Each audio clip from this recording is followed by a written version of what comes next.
So yun, good morning guys. So ganito ba yung antena nyo? Ang hina ng signal.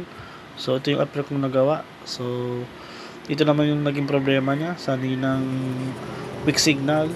So ngayon, ito yung ginawa natin dun sa antena ng client natin. Kasi ito, sabi ni client, kahit daw ang lapit mo na sa antena niya at dun sa bendo, ang signal pa rin ay 1 to 2 bars lang. So kahit daw anong gawin niya, itaas niya, ibaba, ganun pa rin signal. So yun, upon checking natin, ang problema pa nito ay sa RF signal. So same ito sa mga lahat ng AP at TP-Link, Compass, so halos same lang naman ang nila. So nagkaroon din issue din yung dating dating AP na TP-Link. So ito rin naging problema niya sa RF signal ang problema. Yung pala nito, yung tawag ito, yung board layout cut na kasi siguro to sa noise, nagkaroon ng problema doon sa